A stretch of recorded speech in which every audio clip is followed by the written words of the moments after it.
ஓயாமல் உழைக்கும் ஓங்கி வளம் செழிக்கும் காணி ஒரு மாணிக்கம் ஞானிகள் வாழும் நாட்டார்கள் போற்றும் ஏனியாய் வாழ்வாள் எங்கள் மின்னல் காளி.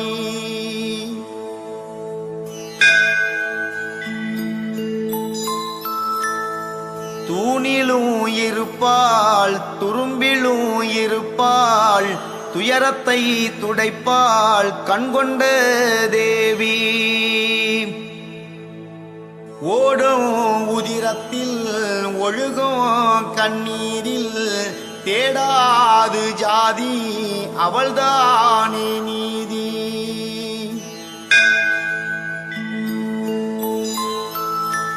ஆயிரத்தி 100 ஆண்டுகள் முன்பு அருள்வாக்கு சித்தர் சுவாமி சக்திவேல் வாழ்ந்தார். அரண்டோடும் பேய்கள் அண்டாது பொய்கள் மிரண்டோடும் ஏவல் மிரளாத மக்கள்.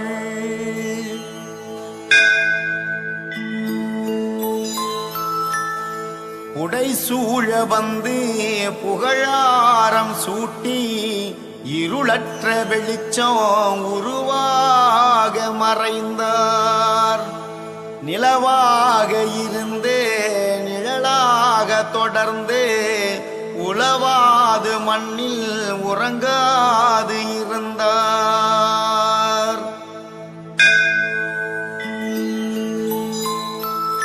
மணிமுத்து ஆறு மாபெரும் பேரு ஜெயலட்சுமி என்ற சிங்கம் அடலேறு.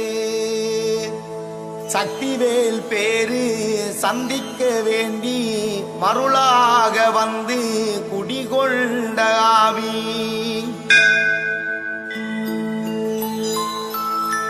திரிகின்ற வேலை திருப்பணிக்கு ஆளை தேடினாள் காளி மின்னல் மகாதேவி. அன்றைய சித்தன் சக்திவேல் இவனே அண்டுவோம் என்று அண்டினாள் தாயி.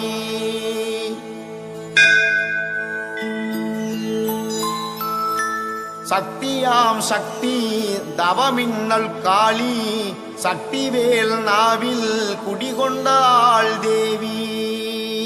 அவரிடம் கூறினாள் அன்றுவும் மூதாதை சக்திவேல் ஊனத்தங்கையை காக்க.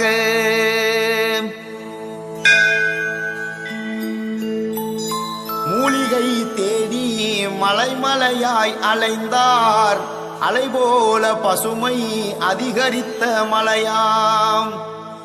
நிலையாக நின்ற ஒரு செடியை தீண்டிய நேரம் மின்னலாய் காளி.